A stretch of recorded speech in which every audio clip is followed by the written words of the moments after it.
सेना की धरती को सेवा जवान करते हुए आवाज नहीं हमारे बीच में महापुरुष सम्मान दादा गोविंद महाराज जी, तकियाबेन जी, बिरसा मुंडा, बाबा साहेब अम्बेडकर, रघुनाथ साहब, शंकर साहब, रानी दुर्गावती, ऐसे तमाम महापुरुषों के चरणों में सेवा जवान करते हुए हमारी पार्टी के संस्थापक दादा परमार दादा और हमारे राष्ट्रीय अध्यक्ष मोहनलाल रोज जी और हमारे सांसद राजकुमार रोज, मध्य प्रदेश तेलंगाना से लेकर राजस्थान तक पांचों विधायक के सबके चरणों में सेवा जवान करते हुए हमारी मध्य प्रदेश की कमेटी और राष्ट्रीय कमेटी सबके चरणों में सेवा जवान करते हुए मैं अपनी बात को विराम देता हूँ। विराम देता हूँ। लीजिए, हम चाह रहे थे कि आज रतलाम में हम पूर्वी मध्य प्रदेश से आए हैं और पश्चिमी मध्य प्रदेश में लगभग हमारा 766 किलोमीटर की यात्रा हुई और उस बीच में हम यहाँ पर आने का उद्देश्य हमारा सिर्फ इस बात का था, हम गोड़वाना क्षेत्र के लोग हैं और विगत 30 वर्षों से हम सामाजिक आंदोलन को चलाने के बाद में हम कहीं ना कहीं सफलता हासिल नहीं कर पाए और जैसे ही हमारे भारत आदिवासी पार्टी के विधायक रतलाम सैलाना से जैसे झोपड़ी वाले विधायक पहली बार 2023 में देखे तो देश के विधायक को आपको सैलाना की जनता ने बनाया, आपकी सैलाना के मतदाताओं को मैं यही सेवा जवान करता हूँ कि धन्यवाद आपने विधायक बनाए मेरे दोस्तों। परंतु सबसे पहले हमें ये बात की खुशी हुई तो हमने विधायक के पहले शपथ ग्रहण के पहले सिवनी जिला के तमाम आदिवासी पहला सम्मान समारोह माननीय विधायक जी का किया और उस दिन से मन में एक जिज्ञासा थी, मेरे ऊपर दो जिम्मेदारियां हैं।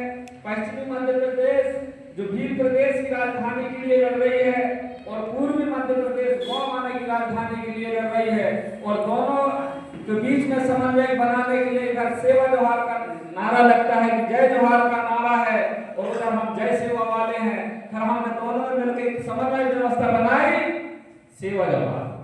कौन सा नारा? सेवा जवाहर। सेवा वालों को भी आ गया और जवाहर वालों को भी आ गया।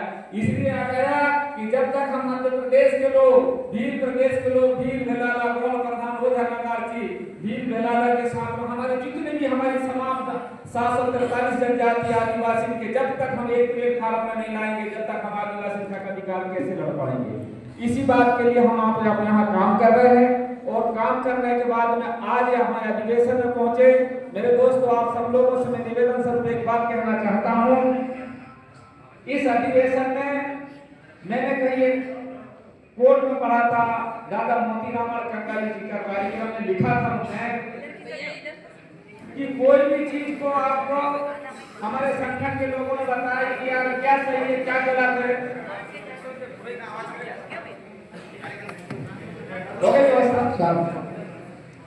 तो कोई भी चीज आपको सही क्या है गलत क्या है उस चीज को वेरिफिकेशन कैसे करोगे, राइट? कोई भी चीज सच और असल कैसा है उस चीज को कैसे वेरिफिकेशन करोगे? तो दादा मोतीराम जी का कॉन्सेप्ट था ये पंच तत्व ज्ञान इंद्रिय हर मानव के जीवन में है। कौन सी चीज? पंच तत्व ज्ञान इंद्रिय। दादाजी हमारे घर वाले कैसे बैठे हैं? अच्छा, सामने बैठे हैं। और वो पंच तत्व ज्ञान इंद्रिय नंबर 1 में क्या है? आंख, नंबर 2 में कान, नंबर 3 में हमारी नाक, नंबर 4 में मुंह और नंबर 5 में हाथ। यही पंच तत्व ज्ञान इंद्रिय हमारी पूरी चीज की वेरिफिकेशन कर देती है कि क्या सही है और क्या। नंबर 1, अगर कोई चीज समझ में नहीं आ रहा है आंखों से देख लो, आंखों से देखने के बाद में अगर नहीं समझ पा रहा है कानों से सुन लो, कानों से सुनने के बाद में अगर कोई चीज की वेरिफिकेशन नहीं हो पा रही है तो नाकों से सुगंध ले लो, बस सुगंध अच्छी है गलत है। इसके बाद में भी आपको समझ में नहीं आ रही है तो अपने जिभे से चखे देख लो खट्टी है या मीठी है, और इसके बाद में भी और समझ में नहीं आ रहा तो आखिरी तत्व है अपने हाथ से टटोल कर देख लो बात ढीली है या टाइट है, राइट?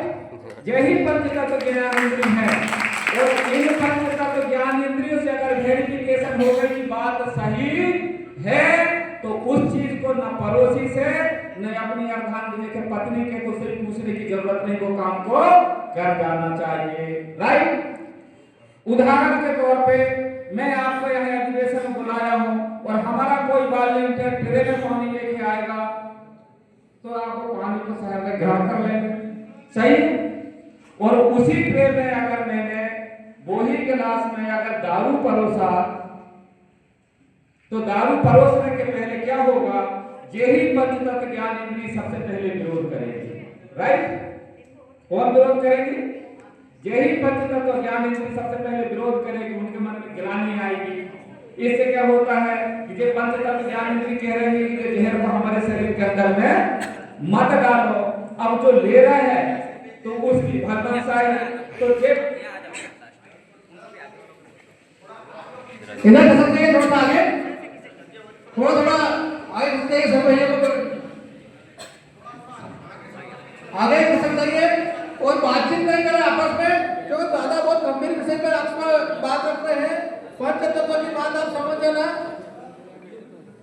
आगे बात समझ में, जे हमारे की वेरिफिकेशन में किसी से पूछने की, किसी के पास में संतुष्ट करने की जरूरत नहीं, जो हो गई हमारी वेरिफिकेशन।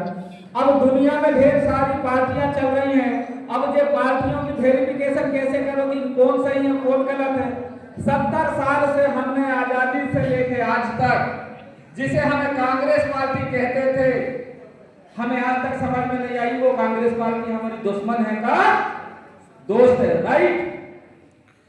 हमारे महापुरुष, हमारे पूर्वजों को अगर पूछा जाए तो इनके मन में एक कॉन्सेप्ट बैठा हुआ है, हमें जमीन देने वाली पार्टी है तो कांग्रेस पार्टी सही है, परंतु कांग्रेस पार्टी जमीन देने वाली नहीं है।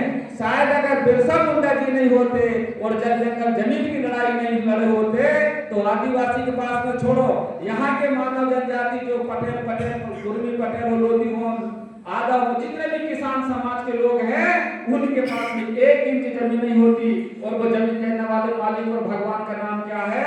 धरती आवा सूर्य क्रांति भगवान बिरसा मुंडा। नंबर 2, हमें कम से कम ये बात किया समझ में आई, जितने अधिकारी कर्मचारी हमारे बैठे हैं पूरे, सबके दिल दिमाग में एक, अगर हमें नौकरी दिलाने वाली पार्टी है तो कौन है? कांग्रेस पार्टी। ऐसे सुनते हैं ना, नौकरी दिलाने वाली पार्टी कौन सी है? कांग्रेस पार्टी। अब हमारे मन में एक विचार आता है कि हमारे तंत्या भील मामा बिरसा मुंडा, रघुनाथ साहब, शंकर साहब, रानी दुर्गावती अगर लड़के अपनी ड्राइवर की सर्टिफिकेट के ऊपर अगर काम न करते, अगर इनके पास अगर जाति प्रमाण पत्र नहीं दिलाए होते, क्या उनकी नौकरी लग जाती? नहीं लग पाती ना। तो हमारे लोगों के ऐसा कॉन्सेप्ट बैठा दिया गया है। कैसे? 1970-80 के दशक में आपने रामचरितमानस का सीरियल देखा होगा। रामचरितमानस का सीरियल गावन में चला है, सब टेलीविजन में देखे, तो इनको अच्छे से पता है कि भगवान श्री रामचंद्र जी कौन थे, उनके भाई लक्ष्मण का क्या नाम था, सीता जी का हरण कैसे हुआ, इनको तमाम सब प्रकार का कॉन्सेप्ट इनके दिलो दिमाग में है। पर इनको ये नहीं मालूम कि हमारे हक अधिकार की लड़ाई लड़ने के लिए कौन से अधिकार की लड़ाई, ये बात तो तुमको बिल्कुल पता नहीं, क्योंकि तुमको उनसे अनभिज्ञ कर दिया गया। इसी बात के लिए कम से कम मैं यहाँ के इस मंच के माध्यम से भारतीय जनता पार्टी को धन्यवाद देना चाहता हूँ। अब समझ लो मेरी बात, भारतीय जनता पार्टी को धन्यवाद क्यों देना चाहता हूँ? कम से कम हमने इस बात को बता दें कि हम तुम्हारे दुश्मन, दोस्तों का पता नहीं चला पर दुश्मनों का पता चल रहा है। और आज हम लोग दुर्भाग्यशाली मध्य प्रदेश के लोग हैं, पूरे राष्ट्र के लोग मध्य प्रदेश की तरफ टकटकी लगा के देख रहे हैं। अब मैं बात को क्यों बता रहा हूँ? मैं राष्ट्रीय उपाध्यक्ष हूँ, तो मेरे को राष्ट्रीय फिक्र होना चाहिए कि नहीं? पूरे राष्ट्र के लोग मध्य प्रदेश की तरफ बड़ी टकटकी लगा के देख रहे हैं। ऐसी वो मध्य प्रदेश जब संपूर्ण मध्य प्रदेश में सबसे ज्यादा जनसंख्या किसकी है? आदिवासी की है। और सबसे ज्यादा आंदोलन किसके ऊपर हो? आंदोलन कौन कर रहे हैं? आदिवासी कर रहे हैं। सबसे ज्यादा अन्याय अत्याचार किनके ऊपर हो रहे हैं? आदिवासी के ऊपर हो रहे हैं। और रिसर्च करके ये भी पता चल रहा है सबसे ज्यादा अगर सामाजिक और राजनीतिक संगठन है तो वो भी मध्य प्रदेश में है। राइट? और वही के कारण यार हमारे पास में दुश्मन का इतना ज्यादा कहर हो गया, लोग तो बाथरूम जमीन में कर रहे, आदिवासी के ऊपर ही बाथरूम कर रहे हैं। गलत तो नहीं बोल रहा इस मंच में। इसके बाद में हमारे आदिवासी नौजवानों से मैं कहना चाहता हूँ कि देख तेरी समाज की हालत, फिर भी तेरा खून नहीं खोला, खून नहीं वह पानी है, अरे पानी भी लगते हैं आदिवासी के, अभी तो हमारी जवानी है, जवानी। आज हम सब लोग आदिवासी के बारे में विचार कर रहे हैं, संगठन कर रहे हैं।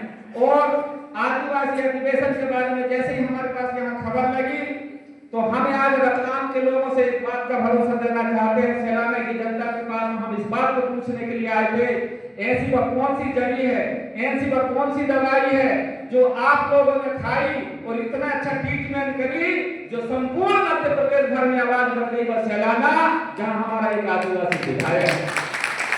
और वो जड़ी तो खोजने के लिए हमने पूर्वी मध्य प्रदेश से आए हैं कि रतलाम के लोग सैलाना की जनता को जड़ी हमें नहीं बताते वह कौन सी दवाई है, कौन सी युक्ति है, जिस युक्ति के तहत आपने विधायक बनाया तो वह विधायक बनने के बाद वो युक्ति हमें जेब में लेके आया कि हमारे पूर्व वक्ता को पता यहाँ पर सिस्टम काम कर रहा है और वो सिस्टम कौन काम कर रहा है, यहाँ पर जाजम व्यवस्था है और इसमें कुर्सी में बैठने का अधिकार किसी के पास में और वही जाजम व्यवस्था में सम्मानित विधायक साहब हमारे जमीन में बैठे हैं। हमारे बुद्धिजीवी लोग कह रहे थे कि यार विधायक साहब को कुर्सी में बैठा लो, तो जाजम व्यवस्था को वो फॉलो कर रहे हैं, हम तो कुर्सी में बैठे हैं और हम कह रहे हैं प्रोटोकॉल की बात तो बिल्कुल गलत। जो जाजम व्यवस्था जो सिस्टम बनी गई उसको तुमको भी पालन करना और हमको भी पालन सबको करना है। वो बात के लिए आप हम सब लोगों के बीच में बड़े उद्देश्य के साथ में आपको विश्वासपूर्वक ढंग से हम बात बता दें। हमारी पूरी गोंडवाना क्षेत्र में शायद आपने तो बनाए हैं विधायक, पर संपूर्ण पूर्वी मध्य प्रदेश में सम्मान ज्यादा विधायक जी को ऐसे आइकॉन के रूप में देख रही जनता आज संपूर्ण मध्य प्रदेश में विस्थापन की घटना जोरों से लागू, पूरा विस्थापन के ऊपर खेल खेल खनिज के मामले में विस्थापन, आदिवासी की जमीन का विस्थापन, जमीन के जंगल के नाम से विस्थापन। तो आज इस अधिवेशन के माध्यम से हम ये चाह रहे थे और सब लोग चाह रहे हैं, आपने पत्र व्हाट्सएप के माध्यम से देखे होंगे, विगत 28 तारीख से हमारे सम्मानित विधायक साहब का गोंडवाना सेकंड जोन में 6 जिले का दौरा है। तो मैंने चाह रहा था एक पार्टी की जिम्मेदार पदाधिकारी होने के नाते आप सबके बीच में परोस रहा हूं, जिस टाइप से एक दौरा में 6 जिला को कन्वर्ट कर रहे हैं सम्मानित विधायक जी, जो सेकंड जोन है हमारे रीवा संभाग की तरफ से, तो एक दौरा में 6 जिला सबमिट हो रहे हैं, तो सेकंड जोन हमारी कंप्लीट हो जा रही है। फर्स्ट जोन में दूसरे विधायक की ड्यूटी लगाओ, चाहे वह राजस्थान से भैया जिसको भी विधायक की ड्यूटी लगा दो, कम से कम 6 जिला की दौरा करें। तो हमारे पास में कितने विधायक हैं, 5 विधायक और 1 सांसद है और 47 विधानसभा सीट हमारी आदिवासी की है। तो एक दौरा में 5 ही विधायक के 30 सीट और सांसद के लिए 15 सीट छोड़ दो, ऐसे एक ही दौरा में पूरे 47 सीट आदिवासी की कवर हो जाएगी। तो हमें अधिवेशन के बारे में जो यहाँ जो चल रहा है, अब ये अधिवेशन की दौर रतलाम से जैसे पहली विधायक बनाए हो और पहला अधिवेशन कर रहे हो, तो ये अधिवेशन की दौर हमारी पूरी प्रदेश कमेटी से निवेदन है, अब अधिवेशन का दौर बिल्कुल खत्म नहीं होगा। आज रतलाम है, कल देवास होना चाहिए, परसों हरदा होना चाहिए, परसों इसके बाद बैतूल होना चाहिए, जो क्रमबद्ध तरीका से हम चलते रहे और अधिवेशन को आगे बढ़ाते रहे और लोगों को अवगत कराते कि अधिवेशन की शुरुआत कहां से हुई है, रतलाम से हुई है और वो झोपड़ी वाले विधायक की विधानसभा से हुई। तो अब क्या हो गई हमारी संगठन की बात। दूसरी समस्या हमारे पास में ये आ रही है, जो आज अधिवेशन में तो संगठन की कुछ चर्चा, अब हम राजस्थान के लोग पार्टी के नाम को हमको दे चुके हैं, हमारे राष्ट्रीय पदाधिकारी हम इतना है कि हम पार्टी के नाम दे चुके, बाकी जो तमाम चीजों को उपलब्ध कराना है अब हमारी जिम्मेदारी है। उसमें झंडा भी हो सकते हैं, बैनर भी हो सकते हैं, सदस्यता रसीद शुल्क कर्तव्य, तमाम चीज सब चीज को कहां से कलेक्शन करना है, आप और हमको मिलकर सबको लोगों को करना है। तो हमें अब सदस्यता के ऊपर फोकस करें और सदस्यता की अभियान कितना तेज कर दें, सदस्यता इतना तेज कर दें ताकि आने वाले समय में हम कोई भी कार्यक्रम करने के बाद में जितने जो हमारे लोग छोटे भैया लोग जो नेता लोग काम करने के पहले किसी दूसरे दल की तरफ देखते हैं तो वो दूसरे तरफ देखने की जरूरत उनको ना पड़े और अपने दल की तरफ देखें हम कार्यक्रम करना। ऐसे निवेदन के साथ में शायद मैं मार्ग भटक चुका हूँ, बोलना किस उद्देश्य में था, पर किस उद्देश्य बोला मुझे नहीं मालूम, पर मैं सिर्फ आपके दर्शन पर्सन के लिए आया था और अपनी बात को समझ में बना, ज्यादा ना बोलते हुए अपनी बातों को यही समाप्त करके एक बात जरूर कहूंगा कि जिसमें हिम्मत है, जिसमें हिम्मत वह मौसम के सितम को सहता है, पतझड़ में पत्ते झड़ते रहते हैं लेकिन पेड़ खड़ा रहता है। हमारे पास मध्य प्रदेश में एक ऐसी पेड़ लगाई है, इसकी छत्र छाया में हमें संपूर्ण मध्य प्रदेश में छाव मिलेगी और सम्मानित विधायक साहब से भी हम एक निवेदन करेंगे कि दादा बहुत देर हो गई, अब लगा तो जान पूरे मध्य प्रदेश और पूरे मध्य प्रदेश के आदिवासी आपको देख रहे हैं हमारे विधायक साहब कहाँ हैं। तो मैं निवेदन चाहूंगा कि आपकी दौरा थोड़ा सक्रिय कर दें।